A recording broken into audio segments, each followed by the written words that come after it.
बारामती येथील कृषी विज्ञान केंद्रामध्ये गेल्या वर्षी AI तंत्रज्ञानाचा आधाराचा वापर करत या ठिकाणी ऊसाचे यशस्वी पीक घेण्यात आले होते. त्याचबरोबर यंदा त्याच शेतामध्ये AI तंत्रज्ञानाचा वापर करून खोडव्याचे ऊसाचे पीक घेण्यात आलेले आपण या ठिकाणी पाहू शकता. या ठिकाणी हा खोडवा आहे. या खोडव्याची ऊसाची उंची सरासरी आता 10 ते 12 फुटापर्यंत सध्या याची उंची गेलेली आहे. गेल्या वर्षी देखील या क्षेत्रामध्ये 20 फुटापर्यंत ऊसाची उंची वाढली होती.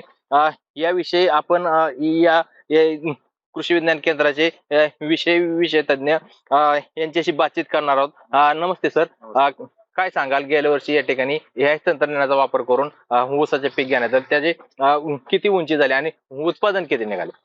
सर्वप्रथम नमस्कार. आपण आज उभे आहोत ते खोडवा ऊस पिकामध्ये आणि तुम्ही खोडवा ऊस पिकाचं हे म्हणजे जे वाढ, उंची, त्यानंतर फुटव्याची जे फुटवे झालेले आहेत आणि सगळ्यात महत्वाचं याच प्लॉटमध्ये मागील वर्षी 150 टन उत्पादन निघालं होतं आणि 150 टन उत्पादन निघून आता साधारणतः 9 महिन्यामध्ये हा ऊस उभा आहे. तुम्ही पाहू शकता खोडवा 9 महिने पण पूर्ण होत आहेत अजून.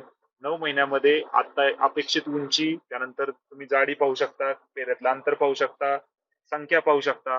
म्हणजे थोडक्यात सांगायचं झालं तर हाही उत्पादन साधारणतः 120च्या पुढे जाणार आहे खोडव्याचं. 120 टन प्रति एकर. म्हणजे अशा प्रकारे जर आपण नियोजन केलं तर हे फक्त आपण शक्य होऊ शकतं ते म्हणजे AI, आर्टिफिशियल इंटेलिजन्स.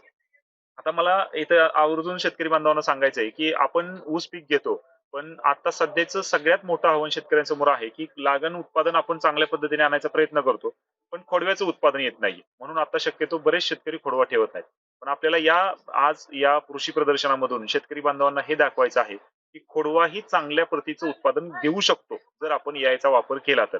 आता तुम्ही पाहू शकता की AIचा वापर केल्यामुळे आपला उत्पादन खर्च हा 50% कमी झालेला आहे. यामध्ये आपल्याला कुठलीही मशागत करायची गरज लागलेली नाहीये. म्हणजे अगदी आपण म्हणतो की बगला पाडणे असतील किंवा त्याला परत भर लावायची असेल, असं कुठलंच मशागत आपण यामध्ये केलेली नाही. त्यानंतर ड्रीप ही आपलं जुनंच आपण वापरलेलं आहे. त्यानंतर जे काही खताचं व्यवस्थापन आपण करतो, त्या खताच्या व्यवस्थापनामध्ये अगदी साधारणतः 40% पर्यंत आपली बचत झालेली. त्यानंतर कीड रोग व्यवस्थापनामध्ये आपली बचत झाली. म्हणजे सर्व जर बाबीचा आपण विचार केला तर 50% अधिक पैशाची बचत आपण खोडवा पिकामध्ये करू शकतो आणि उत्पादन ही त्या चांगल्या पटीत आपण घेऊ शकतो. म्हणजे 100 टनाहून अधिक उत्पादन आपलं खोडव्याचं निघतंय. म्हणजे थोडक्यात AI मुळे आपल्याला 1 लागण आणि 2 खोडवे हे आपल्याला काढणे शक्य होणार आहे. त्याचं हे प्रात्यक्षिक आपण आता कृषी प्रदर्शनामध्ये, जे कृषक प्रदर्शन आपण आता आयोजित करतोय दिनांक 17 ते 24, यामध्ये शेतकरी बांधवांना पाहता येणार आहे.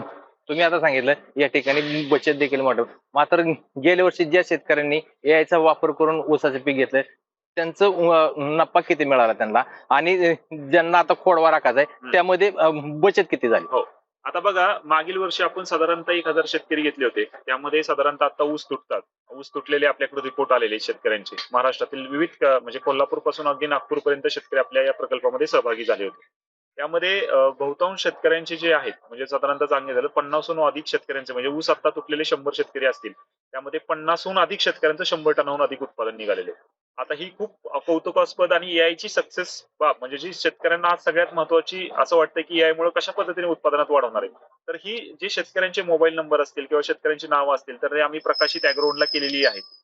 आता सगळ्यात महत्वाचं काय की ज्यांना उत्पादन आता ज्यांनी खोडव्यामध्ये म्हणजे थोडक्यात लागणीमध्ये 100 टन घेतलं, त्या शेतकऱ्यांनी खोडवाही ठेवलेला आहे आणि त्यांना आपण खोडव्याचंही मार्गदर्शन करत आहोत.